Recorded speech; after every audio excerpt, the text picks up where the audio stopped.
Le Digital Service Act, le DSA, vient d'entrer en vigueur au niveau de l'Union européenne et nous allons voir ensemble en quoi cela pourrait impacter la liberté d'expression sur Internet, en tout cas sur les réseaux sociaux. Est-ce une nouvelle tentative des politiques, ou en tout cas du pouvoir en place, pour museler toute tentative d'opposition politique? Nous allons voir ça ensemble tout de suite.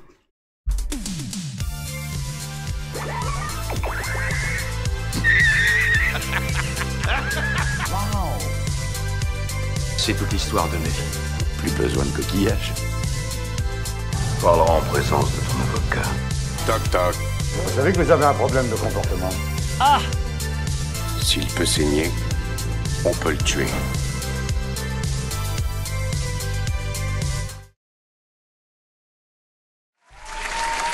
Bonjour à tous, bienvenue sur la TV42, je suis Dose Geek, vous regardez la Dose de Geek sur YouTube, votre dose de geek hebdomadaire. J'espère que vous allez bien, vous avez la forme. Et oui, encore un nouveau truc qui vient de nous tomber sur la tête, ou sur les épaules, ou tout ce que vous voulez, sur le paletot. Ce fameux DSA, on en parlait depuis quelques semaines, depuis quelques mois. Ce fameux Digital Services Act pondu par l'Union européenne, notre si chère Union européenne qui est responsable de tant de choses positives pour les populations des pays d'Europe. Qu'est-ce qu'ils nous ont pondu encore? Voilà, je ne sais pas quoi en penser, vous en avez certainement entendu parler, le DSA, sans savoir exactement de quoi il s'agissait. Donc on va voir ça ensemble ce soir dans cette vidéo. Évidemment, vous devez ressentir un petit peu d'amertume dans ma façon de parler quand j'aborde ce sujet-là. Eh bien oui, l'Union européenne n'en est pas à ses débuts en la matière, puisqu'elle avait déjà été à l'origine de tentatives par le passé de limitation ou de restrictions, de nouvelles restrictions sur les plateformes de contenu, sur les réseaux sociaux. Ça avait créé pas mal de chamboulements, notamment sur YouTube. Ça a affecté pas mal de chaînes YouTube il y a 2 ou 3 ans. D'ailleurs, beaucoup d'internautes ont appelé ça le YouTube Guédon, en référence à l'Armageddon. Beaucoup de chaînes YouTube ont été impactées, beaucoup de chaînes YouTube ont été supprimées arbitrairement, sans aucune raison.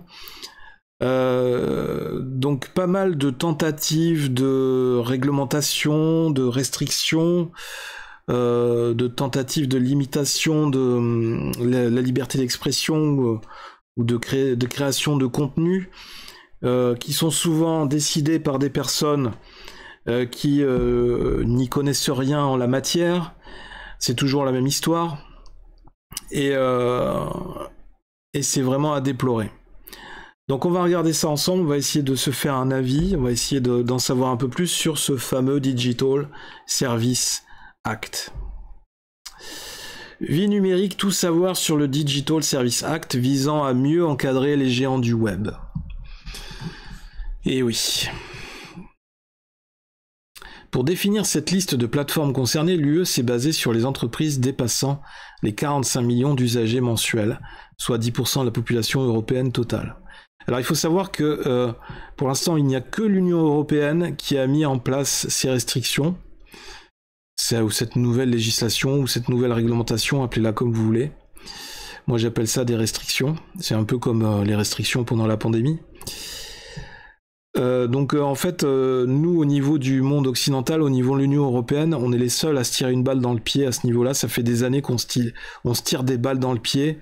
Ça fait des années qu'on s'évertue à scier les branches sur lesquelles on est assis. Et après, il faut pas s'étonner que notre civilisation ou nos sociétés respectives, nos sociétés européennes, soient en total déclin ou perdent leur compétitivité vis-à-vis d'autres pays. Entrée en vigueur dans l'Union européenne ce vendredi pour 17 des plus grandes plateformes numériques mondiales et 2 importants moteurs de recherche, le Digital Service Act a pour but de mieux encadrer les contenus publiés et les produits vendus par les géants du web sous peine de sanctions. Alors tout ça, c'est le discours officiel, hein. C'est très bien présenté, voilà, on essaye de vous dire que c'est pour... tout ça, ça a été fait par bienveillance, voilà, c'est pour la sécurité, pour essayer de limiter les contenus haineux, c'est toujours pareil, alors que toutes ces plateformes ont déjà des outils de modération par rapport aux contenus haineux, et ils ont déjà aussi des outils de signalement, et d'ailleurs, certaines personnes usent et abusent aussi de ces outils de signalement pour mettre en place souvent déjà de la censure par rapport à des discours un peu alternatifs ou des discours un peu différents du discours mainstream, du discours officiel ou de la tendance.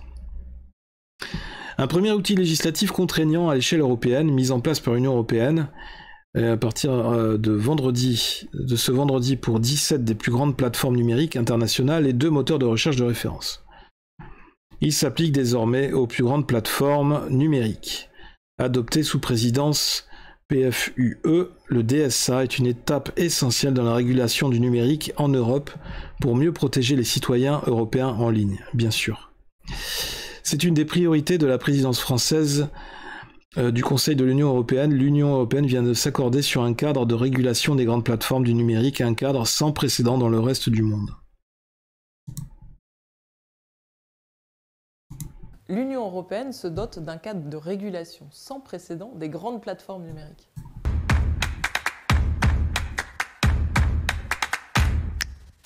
Ministère de l'Europe. C'était une des priorités de notre présidence française de l'Union européenne et c'est désormais une réalité. L'Union européenne vient de s'accorder sur un cadre de régulation des grandes plateformes numériques, un cadre sans précédent dans le reste du monde. 2 textes ont obtenu un accord politique en un temps record. Le premier, le Digital Markets Act, l'acte européen sur les marchés numériques, permet de lutter contre les effets de monopole des grandes plateformes, au bénéfice des acteurs numériques européens comme des consommateurs. Le deuxième texte est le Digital Services Act, le DSA, l'acte européen sur les services numériques. L'Europe se donne la possibilité avec ce texte de poursuivre tous les contenus illégaux, violents, discriminatoires, le harcèlement, les arnaques aux consommateurs. En somme, sortir Internet de l'état de Far West et accorder à nos citoyens les mêmes protections que dans la vie réelle. Comment cela fonctionne-t-il ? Ces textes fixent des obligations aux plateformes et entreprises du numérique en fonction de leur taille. Il s'agit de sortir de la logique du « too big to care », trop grand pour s'en soucier. Les plateformes vont devoir, par exemple, adopter des procédures strictes pour le retrait des contenus ou des produits et services illicites en ligne, ainsi que des mesures de protection des victimes de cyberviolence. Elles vont devoir communiquer de façon transparente leurs algorithmes et apporter des garanties pour les droits fondamentaux des consommateurs. Il leur sera également interdit de manipuler les choix des utilisateurs et de collecter des données telles que l'orientation sexuelle, la religion ou l'origine ethnique à des fins de ciblage publicitaire. Ah, ils sont censurés aussi.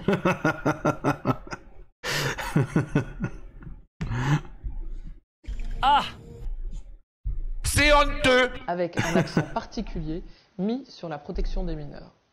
Enfin, les grandes plateformes seront également obligées d'ouvrir leurs écosystèmes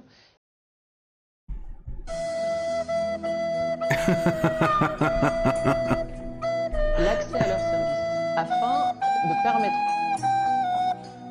Putain, ça marche plus le Digital Service Act. aux utilisateurs d'effectuer des choix libres et consentis sur les applications et les services qu'ils souhaitent utiliser. L'adoption de ces textes représente une avancée majeure pour nous tous, Européens. C'est l'illustration de l'Europe qui protège ses citoyens et défend le respect de nos valeurs démocratiques. Mais c'est aussi une loi le respect de qui nos valeurs résonne dans le démocratiques. monde, en consacrant pour la première fois un principe simple, ce qui est illégal hors ligne l'est aussi en ligne, quelle que soit la plateforme, sa provenance ou l'idéologie de son propriétaire. Mais bien sûr, mais je suis... Évidemment que c'est louable, c'est bienveillant. Évidemment que y a la volonté de vouloir bien faire derrière tout ça, mais ça fonctionne dans un monde de bisounours, dans un monde où où tout le monde est honnête et où tout le monde est bienveillant et où il y a une vraie justice sociale, il y a une vraie égalité, il y a un vrai respect, il y a une vraie écoute, il y a un vrai respect de la liberté d'expression. Or, vous savez très bien que ce n'est pas le cas aujourd'hui dans notre société. Aujourd'hui, il y a un discours dominant, notamment avec la pensée unique, avec l'Union européenne, et tout ce qui est différent... J'allais faire un accent, mais je vais pas... tout ce qui est alternatif, tout ce qui est autre de cette pensée unique, de ce discours dominant, c'est considéré comme complotiste, ou comme de la propagande, ou comme conspirationniste, et donc... Et on en a tous été témoins pendant le scandale, pendant le cinéma, le cirque de la pandémie. Et donc évidemment que ça, c'est un nouvel outil qui va être mis en place pour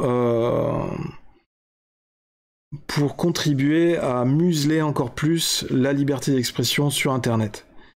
Et on vient de donner un chèque en blanc à ces politiques européens pour nous voter, nous pondre une nouvelle règle, une nouvelle interdiction, enfin une nouvelle réglementation qui va nous limiter encore plus. Tout ça avec nos impôts. Voilà, c'est... Alors, et moi encore je suis modéré, hein, c'est-à-dire que j'essaye d'être objectif par rapport à tout ça, mais vous allez voir que dans les commentaires, beaucoup de gens, déjà avant que la règle passe, beaucoup de gens étaient déjà très remontés et sentaient la douille arriver. Si l'Union s'accorde, c'est que c'est merdeux comme d'habitude. Est-ce un nouveau dispositif liberticide de censure et de contrôle de l'information sous prétexte de sécurité? Et comme je l'ai déjà dit sur cette chaîne, comme je crois que c'était une citation par rapport à un philosophe ou un homme politique qui disait sachez que toutes les libertés qu'on vous enlève par rapport pour répondre à une situation de crise ou pour répondre à une situation d'urgence de manière exceptionnelle, il est très difficile ensuite, enfin par la suite, de retrouver, de récupérer ces libertés qu'on vous a ôtées. Évidemment, la situation de crise, elle est idéale, elle est parfaite, c'est l'alibi tout trouvé pour nous ôter, c'est le justificatif parfait pour nous ôter certaines libertés quand c'est nécessaire. Et c'est ce qu'on a vu pendant la pandémie. Et c'est ce qu'on va voir aussi pendant la période du réchauffement climatique. C'est pour notre bien, le fascisme et la censure qui s'installent grâce à l'Europe. Là, on a une pub dans un an, c'est l'ouverture des Jeux Paralympiques, ok, donc on est complètement à côté. Voir plus de réponses. Les femmes ont un vagin, les hommes un pénis. Qu'est-ce que ça vient faire là? Alerte à la liberté d'expression. On va en enfer, tous ensemble. Mais on y est déjà. Hein. On y est déjà. Alerte, alerte. Montrer des réponses supplémentaires dont celles qui pourraient comprendre des contenus choquants. Voilà, c'est déjà limite. Là, on passe de l'autre côté de la ligne rouge. Le caviar connexion, le pouvoir de l'argent, la machine à corrompre. Ah oui, l'Union européenne.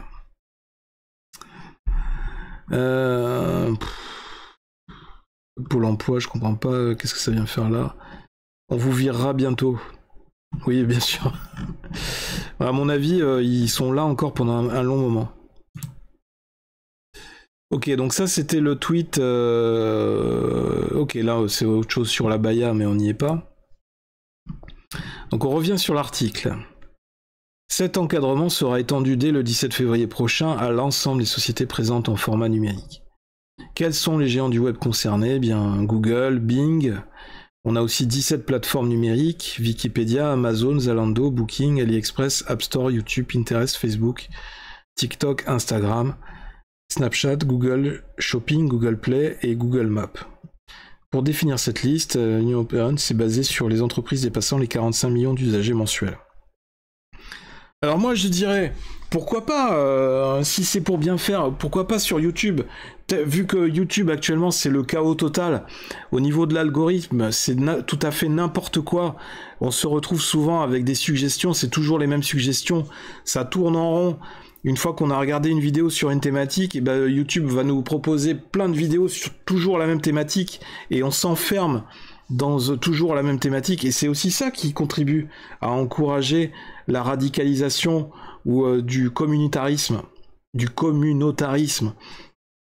parce que en fait l'algorithme de YouTube procède comme un entonnoir, et en fait nous fait tourner toujours les mêmes vidéos par rapport à notre habitude, par rapport à nos premiers visionnements, alors qu'au contraire ça devrait nous ouvrir, l'algorithme de YouTube devrait nous suggérer tout un panel très élargi de plein de vidéos différentes, de thématiques différentes pour nous ouvrir à tout ce qu'il y a.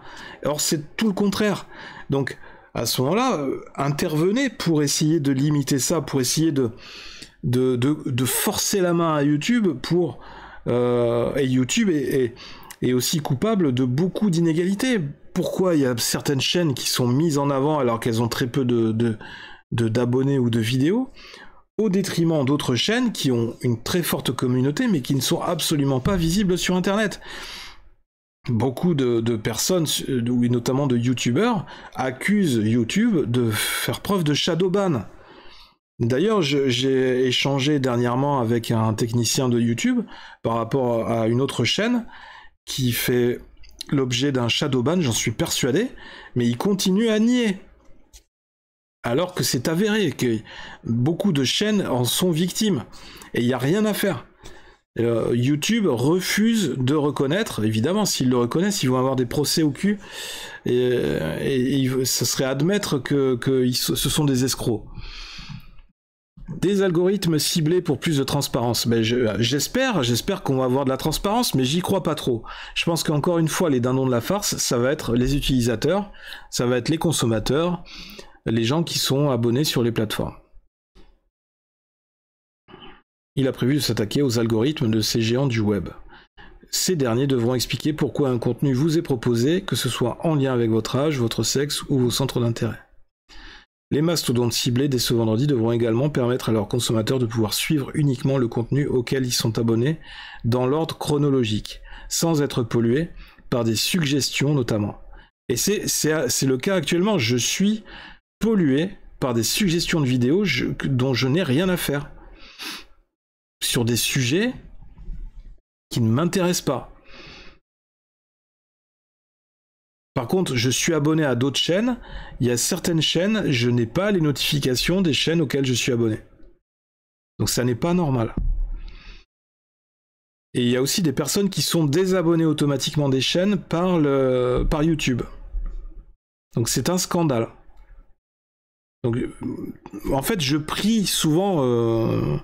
régulièrement, je prie pour que quelqu'un comme Elon Musk rachète YouTube, comme il a fait pour Twitter, pour mettre à jour toute l'escroquerie de YouTube, tous les procédés scandaleux et les détournements, les filouteries qui ont été mises en place par l'équipe de modération de YouTube, par l'équipe qui gère YouTube, qui gère l'algorithme, parce que c'est absolument scandaleux. C'est totalement injuste et inégalitaire.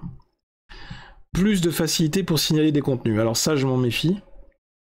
Parce que déjà qu'on signale, on a tous les outils pour signaler aujourd'hui sur toutes les plateformes, sauf que, encore faudrait-il que ça suive derrière.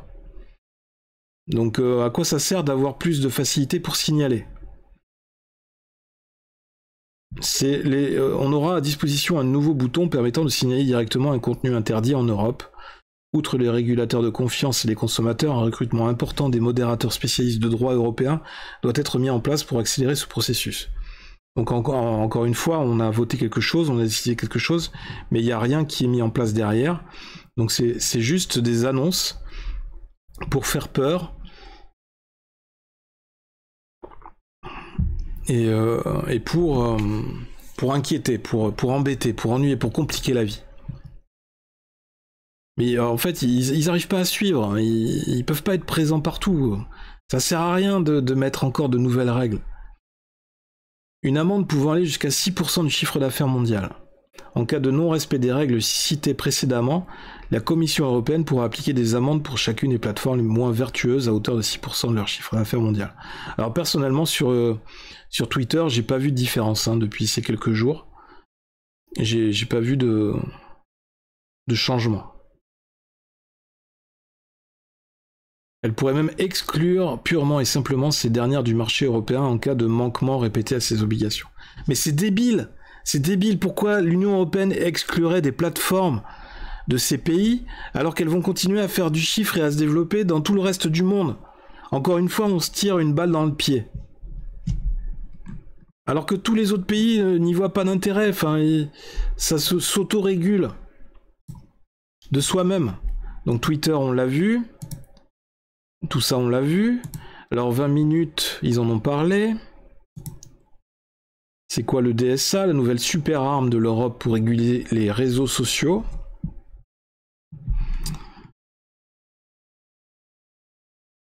Espère contraindre les grandes plateformes, tout ça, donc retirer les contenus signalés plus facilement. C'est génial. Des amendes allant jusqu'à 6% du chiffre d'affaires mondial, ok. On vit dans un monde incroyable. Je vais me réveiller.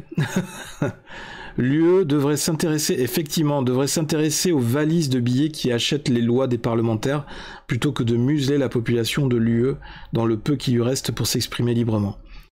L'UE a sa pensée unique et vote des lois pour la garder sans consulter les peuples qui la composent. Et effectivement, c'est exactement ça. Une étape de plus pour éteindre les critiques et laisser la main à la pensée unique qui a déjà son monopole. C'est bien triste pour la liberté d'expression que cette UE mondialiste ne veut pas et qui utilise la législation pour en la détourner. L'UE copie la Chine et l'Iran. La liberté d'expression n'est qu'un vague souvenir pour étouffer les débats et instaurer la pensée unique. C'est fou, hein? L'affaire des Twitter Files, évidemment censurée ou déformée massivement par nos médias comme toutes les infos qui gênent l'oligarchie en général, a largement démontré que les GAFAM sont déjà massivement tenus en laisse par les gouvernements. Cette loi inique ne fera que renforcer la censure du Pékin lambda, mais pas des dirigeants politiques qui pourront, open bar, nous inonder de leurs mensonges récurrents dans tous les domaines. Mais je suppose, en craignant de ne pas me tromper, que mon propos sera censuré pour cause de haine. Vous savez, ce mot valise qui permet de faire taire tout un chacun sur tout et n'importe quoi. À part ça, on continue, sans honte, à donner des leçons de démocratie au monde entier. Ce n'est rien d'une mesure liberticide, il s'agit d'interdire ce qui est illégal et d'éviter la propagation de messages de discours de haine qui se terminent parfois par le passage à l'acte de personnes fragiles. Il y a eu quand même beaucoup de faits divers tragiques qui ont commencé sur les réseaux sociaux. Alors lui, il a tout compris. Ce qui est illégal aux yeux de l'UE, de von der Leyen, de Macron et bien sûr du gouvernement, tous ceux qui ne tiennent pas le même discours qu'eux sont des traîtres, des complotistes et ne sont plus invités nulle part. Il faut donc les faire taire et faire taire les Français qui relaient les propos complotistes. La vérité ne doit pas se savoir, c'est de la dictature, on ne peut plus s'exprimer librement, dire ce que l'on pense. Bientôt nous risquerons même la prison pour avoir osé contredire tous ces malfaisants. Et c'est vrai, ça rejoint ce que je disais.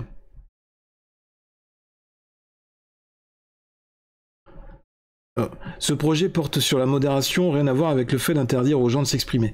Le mec, il n'a pas compris que, à partir du moment où c'est un peu comme la boîte de Pandore. À partir du moment où tu ouvres la boîte, tu mets le pied dans quelque chose donc, que tu ne peux plus arrêter. Et donc, si tu les autorises à faire des interdictions, à faire des restrictions sur ce type de choses, ensuite, ça va aller crescendo, ça va être prétexte à interdire d'autres choses.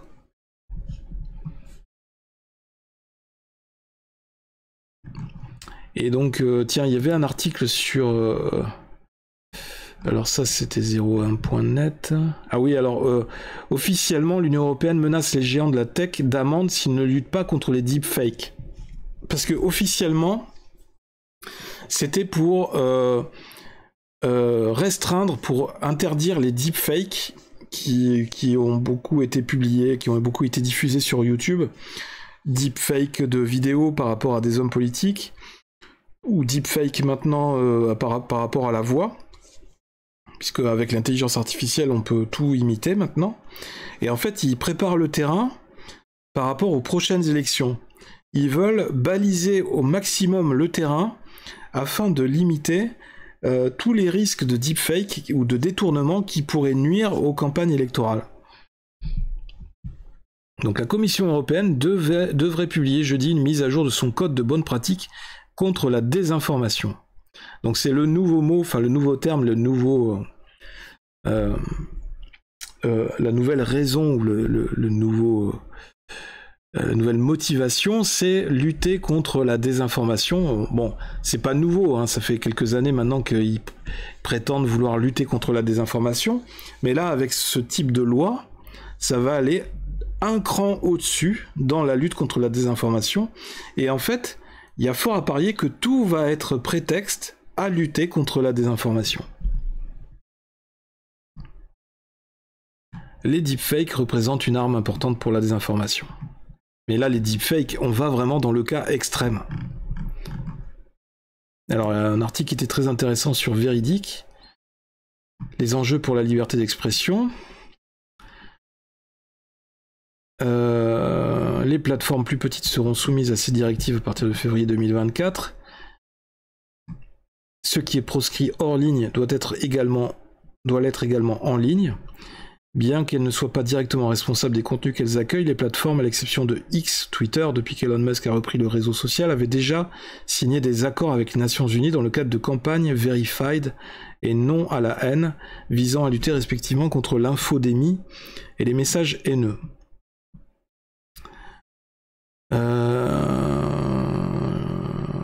Donc tout ça ok. Des directives plus contraignantes en matière de modération. Donc un système pour signaler aisément les contenus illégaux et les supprimer dans les plus brefs délais. Des signaleurs de confiance dont les alertes seront prioritaires seront désignés dans chaque pays de l'Union européenne. Comment seront-ils désignés? Selon quels critères? En France, cela devrait concerner la plateforme Pharos du ministère de l'Intérieur qui permet aux internautes de signaler des messages de haine en ligne publiés sur les réseaux sociaux. Le nouveau règlement sur les services numériques énumère 4 catégories de risques systémiques et le troisième concerne les effets négatifs sur les processus démocratiques, le discours civique, les élections et la sécurité publique. Voilà, on y est. La notion d'appel à la révolte suscite de nombreuses interrogations, car elle peut être sujette à interprétation, effectivement.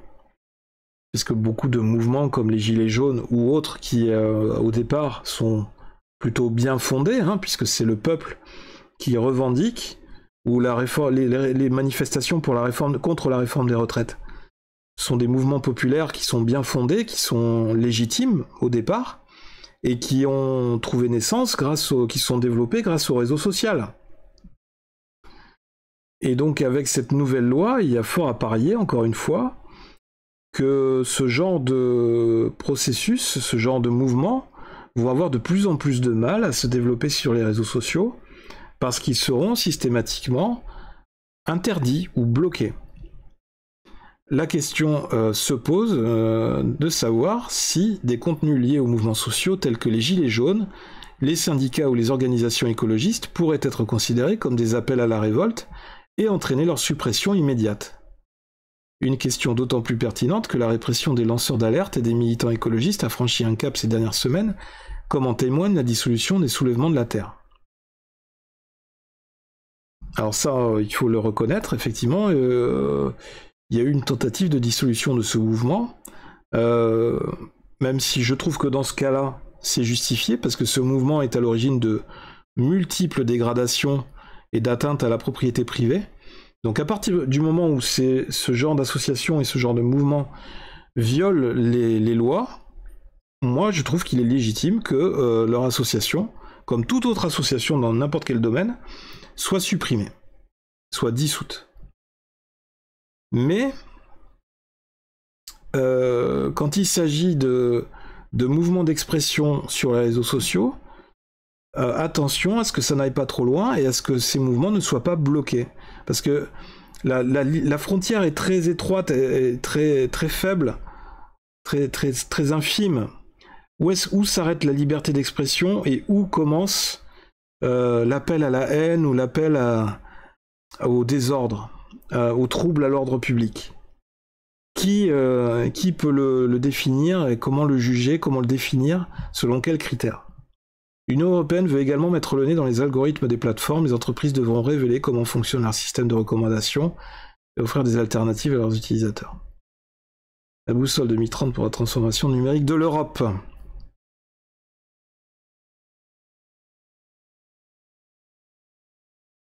La numérisation des services publics, la vie démocratique en ligne.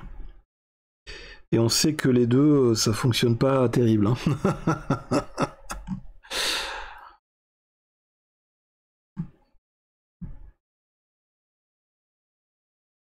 Alors, le suffixe 2030 n'est pas sans rappeler les objectifs de développement durable 2030 des Nations Unies repris par l'UE, qui ont été élaborés en partenariat avec le Forum économique mondial. On y est. On revient toujours au Forum économique mondial. Tout comme la multiplication des projets 2030 dans le monde, parmi lesquels on peut citer le programme Saudi Vision 2030, qui s'inspire du programme Vision 2030 du Forum économique mondial, ne sont pas sans rappeler l'agenda 2030 de son fondateur Klaus Schwab. À un moment donné, il va vraiment falloir que je fasse une vidéo sur lui. Pour rappel, celui-ci a mis en place les Young Global Leaders, une communauté chargée de former les leaders de demain, capables d'œuvrer pour la mise en place de ce programme de planification dont fait partie Emmanuel Macron. Donc la France, par l'intermédiaire de son commissaire européen et du secrétaire d'État au numérique Cédric O, avait pesé de tout son poids dans ces réformes en matière de numérique, dont certaines, comme le DSA, font planer des menaces sur les libertés individuelles, comme en témoignent les tensions avec X. Pour rappel, au mois de mai, le réseau d'Elon Musk avait décidé de se retirer du Code européen de lutte contre la désinformation en ligne, parce qu'il avait jugé que ça allait trop loin.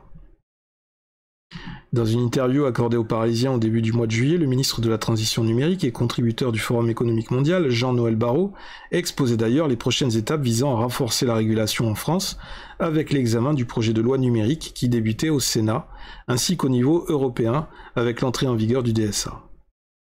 Auparavant, il avait menacé de bannir X d'Europe s'il ne respectait pas les futures règles de modération européennes.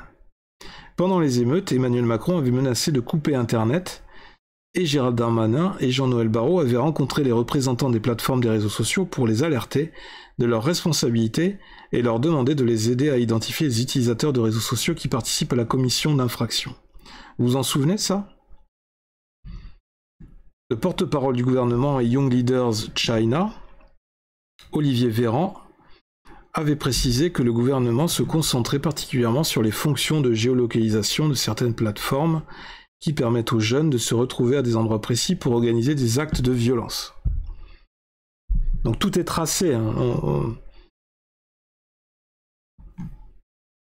Le volontarisme de Thierry Breton qu'on a vu en photo, en ce qui concerne la stratégie européenne en matière d'IA et son voyage aux États-Unis pour s'assurer que les patrons des big tech respecteront bien les lois adoptées par l'UE en matière de numérique, devrait attirer l'attention de l'opinion publique et des politiques, mais à l'exception de certaines personnalités d'extrême droite, comme Marion Maréchal, Éric Zemmour ou Florian Philippot, il n'est pas trop d'extrême droite, Florian Philippot, faut arrêter.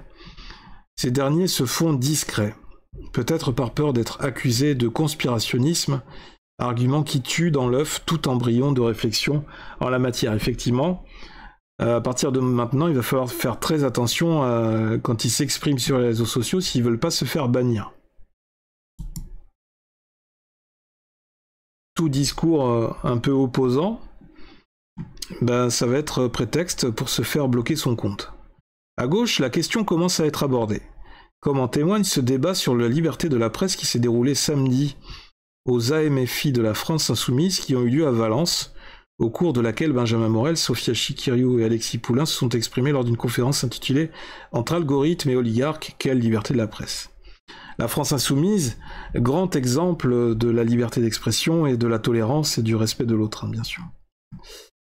Grande référence. Rendez-vous demain, samedi 26 août, aux AMFI pour un débat sur la liberté de la presse. Alexis Poulain, qui est souvent assez judicieux dans ses propos, dans ses réflexions, hein. Ça mérite d'être écouté. Donc, question soulevée par les défenseurs des libertés. C'est la loi qui décidera et non pas une personne, un État, un conseil d'administration, bien sûr. Un conseil spécifique a été mis en place pour assurer le respect de ces règles. Quand on pense au Lockdown Files, l'enquête du Daily Telegraph qui mettait en évidence les confinements recommandés par l'équivalent du Conseil scientifique britannique et qui a eu un faible retentissement en France, on ne peut que s'inquiéter des annonces de Thierry Breton. Parce que déjà, effectivement, il y a eu ces fichiers compromettants pour le gouvernement britannique qui ont été révélés et qui montraient leur escroquerie en matière de gestion de la pandémie. Mais en France, c'est toujours compliqué de faire révéler ce genre de documents, hein. Donc imaginez maintenant avec cette nouvelle règle, ça va être encore plus compliqué pour les lanceurs d'alerte. Sur X, Alexis Poulain explique ce qu'il pense de cette réforme à l'origine de laquelle on retrouve le commissaire européen. Thierry Breton, larbin de Bruxelles, déroule l'agenda de la censure pour vous donner la seule information que vous devez voir. Le reste n'existera plus et vous serez tous d'affreux complotistes. Ça commence aujourd'hui. Et c'est pas moi qui le dis. Le 25 août entre en vigueur le plan réseaux sociaux de Thierry Breton. L'idée, c'est de placer les réseaux sociaux sous haute surveillance avec une nouvelle réglementation. Google, Amazon, Facebook, TikTok, Twitter, Snapchat, YouTube devront se conformer au DSA, le Digital Service Act. Cette réglementation unique au monde, élaborée par Bruxelles, leur impose dorénavant des obligations de moyens de lutter contre les contenus illicites qui sont la propagande, les fake news, la violence, la vente de produits contrefaits ou dangereux. Alors moi, il y a deux choses qui m'inquiètent. C'est un, la propagande. Il n'y a que ça. Quand vous êtes un parti politique, vous faites de la propagande, donc il va falloir lutter. Mais j'imagine seulement contre certains partis politiques. Les fake news, il n'y a que ça. Une interview de ministre sur une matinale de France Inter, c'est 4 fake news, à minima. Ouais. Et puis, la violence, quand vous montrez les violences policières, vous allez être censuré parce que vous montrez des violences qui n'ont pas droit d'exister dans une république, dans une démocratie. Ou des violences dans l'autre sens aussi. Ce projet de censure des réseaux sociaux est pour moi un scandale. Il est dangereux pour la démocratie, il est dangereux pour la liberté de parole. La Commission a détaché quand même 125 personnes pour travailler à plein temps sur la surveillance et a fixé à 6% du chiffre d'affaires le montant maximal de l'amende encourue par les entreprises qui ne respecteraient pas le DSA. Thierry Breton est très fier. Thierry Breton qui vient de s'acheter un château, qui vise la présidence de la Commission européenne après Ursula von der Leyen. Nous utiliserons nos nouveaux pouvoirs pour enquêter sur les plateformes et les sanctionner. Alors, nos nouveaux pouvoirs, voilà, pour enquêter et sanctionner. Je dois dire que c'est flippant de voir qu'une institution non démocratique comme la Commission européenne va s'arroger des pouvoirs de censure politique sur des plateformes qui sont des entreprises privées. La société du contrôle total.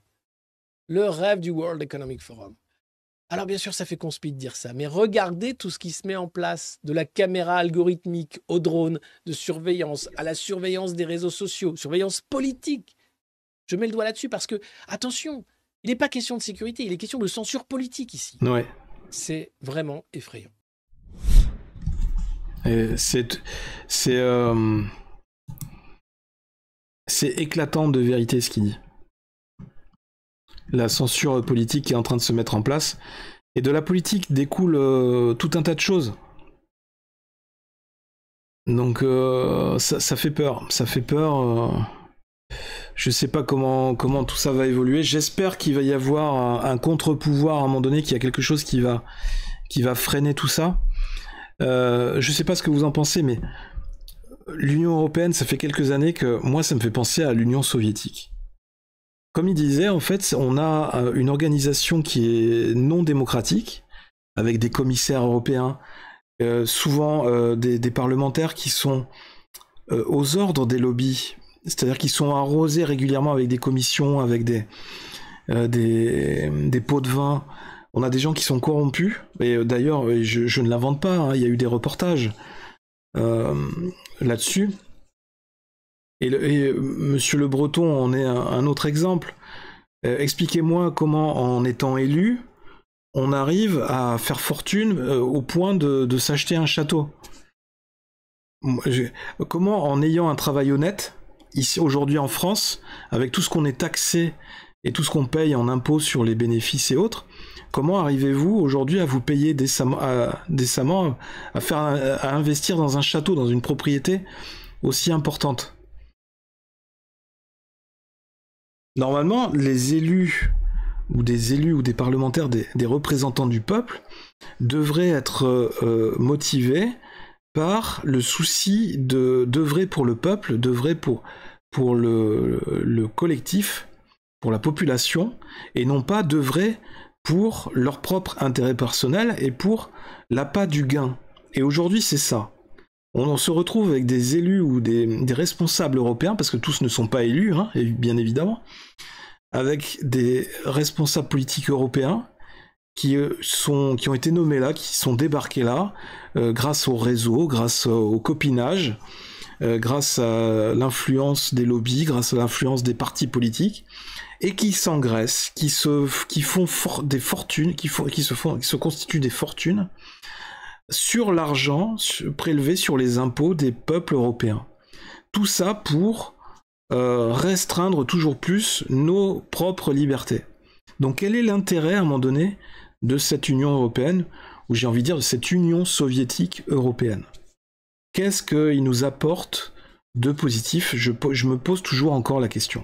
À part quelques subventions qui sont saupoudrées par-ci par-là, mais je n'arrive pas à voir les bienfaits aujourd'hui de l'Union européenne, puisque essayez vous-même d'en discuter avec votre entourage, avec tous les gens que vous croisez, vous allez commencer à compter le nombre de gens qui sont remontés contre l'Union européenne, qui sont revendicatifs. Et donc là, encore un exemple de ces décisions arbitraires. On sent qu'il y a des tentatives d'aller toujours plus loin dans la restriction de nos libertés, grâce à la gestion de ces crises successives. Donc il y a eu la pandémie, il y a le réchauffement climatique, il y a les crises terroristes, et on sent que ces crises sécuritaires aussi, avec les émeutes, avec les violences, tout ça, et tout ça petit à petit, ça permet de mettre en place, au fur et à mesure, de nouvelles règles, de nouvelles restrictions pour toujours plus contrôler la population. Et aussi contrôler nos moyens d'expression. Et donc ce qu'il dit, c'est tout à fait exact, c'est cette volonté de museler toute tentative d'opposition politique, toute tentative de discours alternatif, alors que vous aussi vous en êtes témoin, on est abondé quotidiennement de fake news, de propagande gouvernementale.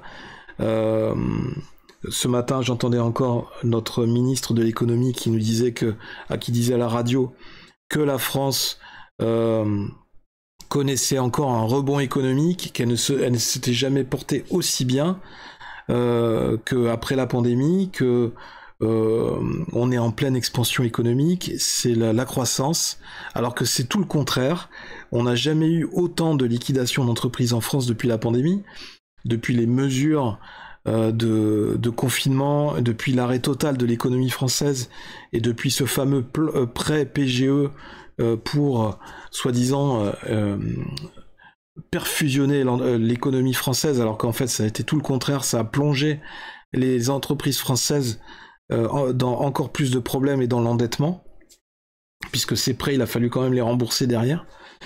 Donc c'est complètement hallucinant, et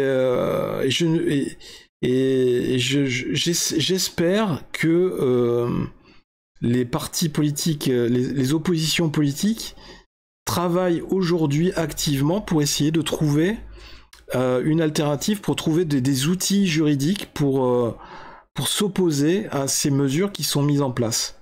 Parce que c'est vraiment inquiétant, la voie sur laquelle on est en train de s'engager. Voilà, ça m'inquiète. Voilà, donc, eh bien, ceci vient conclure cette vidéo absolument consternante, il faut le reconnaître. Évidemment, on va essayer de garder la bonne humeur et garder un peu d'humour par rapport à cette situation, qui est quand même dramatique. Au bout du tunnel, il faut espérer qu'il y a toujours quand même un petit point lumineux, qu'il y a la lumière qui nous attend. N'hésitez pas à me dire dans les commentaires ce que vous en pensez. Quelle est votre réaction par rapport à tout ça? Est-ce que vous étiez au courant? Est-ce que vous saviez ce que c'était ce fameux DSA? Est-ce que vous en percevez l'ampleur ou le potentiel impact sur ce que va être sur notre façon de consommer Internet et les réseaux sociaux dans les mois qui viennent? Est-ce que ça va nous impacter ou au contraire pas du tout? Est-ce que c'est une mesurette? Est-ce que c'est juste un effet d'annonce? Est-ce que et justement ils arriveront pas à mettre les moyens nécessaires derrière pour suivre ce qu'ils ont annoncé? Est-ce que les réseaux sociaux, est-ce que les GAFAM vont arriver à avoir un sursaut de fierté et vont arriver à tenir tête à l'Union européenne et vont arriver à prouver publiquement que ce ne sont que des annonces inefficaces? Voilà, c'est autant d'un côté. Ça m'intéresse dans le sens où oui, j'ai envie qu'on force les plateformes à montrer plus de transparence sur leur algorithme pour les obliger à montrer plus d'équité, plus de justice dans le traitement de leurs usagers, de leurs consommateurs, et notamment YouTube, ce que pratique YouTube actuellement, c'est absolument scandaleux vis-à-vis de ses créateurs de contenu. Autant d'un autre côté, je sens, c'est-à-dire que voilà, on paye le prix d'un truc.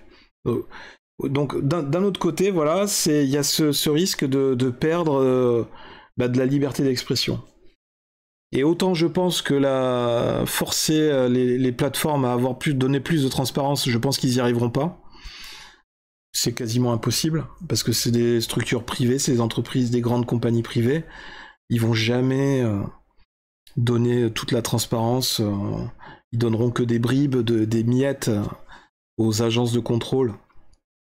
Et c'est tout.